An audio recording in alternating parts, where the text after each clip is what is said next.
I thought a lot about what I was going to say to all of you today. And I have a bunch of numbers and figures and statistics that could wow you and shock you. I actually have them right here. I thought it would be best if we started out by making this a purposeful meeting of all of us here. By saying that we're all gathered here not just for a good time. We're actually gathered here today because it's going to be a hard time. That's right. It's going to require an awful lot of work. It's going to require that all of you do things that you probably don't want to do, and that's speak to your neighbor and tell them that the nation itself, that their children, that their grandchildren are at risk. You cannot project $20 trillion for a debt. You cannot, if he were to be reelected for another term, and if he were to continue with these projected budgets, he would double the budget deficit, debt, in just those 8 years. In other words, in 8 years, he would have accumulated enough debt of all the other presidents before him combined. $20 trillion. Who will pay for that? Who will pay for that when we consider 47% of Americans today have no federal income tax obligation whatsoever? Who will pay for that when we know that 20% who not only do they not pay any income taxes, but they actually get a check from the federal government? We face a tipping point in this country. As I said, it isn't a good time. It's a hard time. We are facing a tipping point where at some point, and we are close now, at some point we will have more Americans receiving government aid, more Americans living off the government than those who are contributing to the government. It used to be that if you wanted to pull the cart in this country, you got out in front and you pulled it. And there were plenty of horses. Plenty of horses to pull a cart, and that meant the cart was prosperous. It meant the farm was prosperous. It meant businesses were prosperous. But more and more people are being unhooked from the front of that cart, and they're climbing in the back. And it's making it tougher and tougher and tougher for the producers to pull that cart.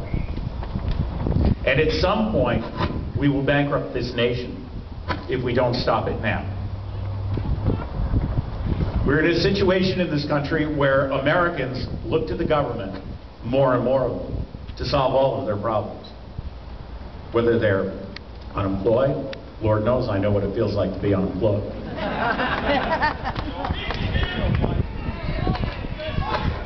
Whether it's people who are unemployed, or people who feel that schools should be free, or the young woman from the rally for Barack Obama last summer in Tampa, who said, "I am so happy because now I will not have to worry about putting gas in my car, or food in my refrigerator, or paying my mortgage."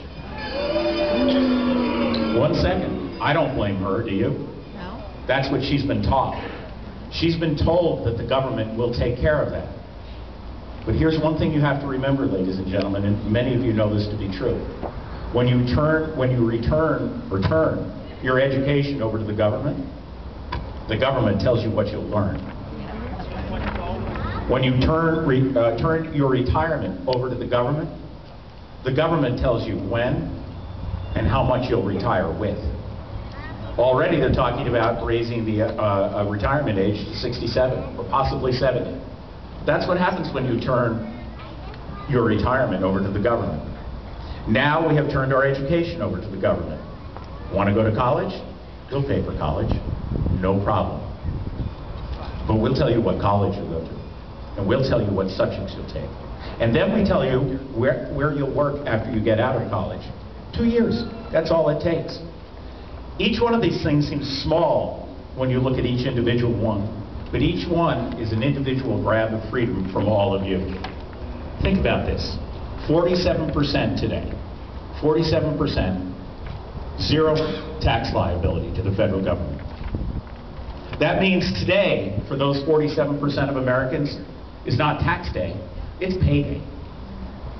That's why we need to stop this now. That's what this is all about. That's why you need to talk to your neighbors and your friends and your relatives, not just to vote, but to get other people to vote, to let them know that we are here to stay. And that when we say we want to take back our country, we want to take back our country's values. Values of, well, let me ask you if we can. Yes, yes, we can. Can we return to the founding principles of personal freedom and individual liberty? Yes. Can we make a difference in this election? Can we make this one more time a country that values the Constitution and its principles of small government, limited government, personal freedom, prosperity, the great nation that was founded more than 200 years ago? Can we do that? Well, this is not going to be easy. It's going to require each and every one of you to do work. That's why we're here today, as I bring this to a close. And a wise person once told me, a true optimist is someone who actually believes the speaker who says, and in conclusion.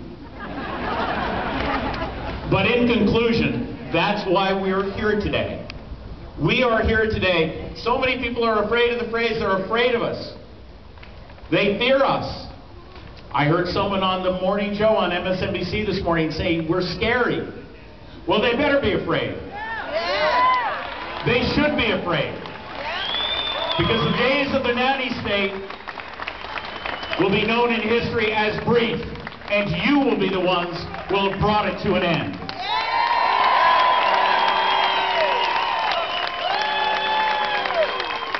There can be no prosperity without personal responsibility. None. I close with this. I used to end my radio show, and I don't do it any longer, with the little girl who used to say, I worry. My mom worries. And yet I look out here today and I say, don't worry a bit, little girl. We'll take care of everything. God bless you. Thank you very much.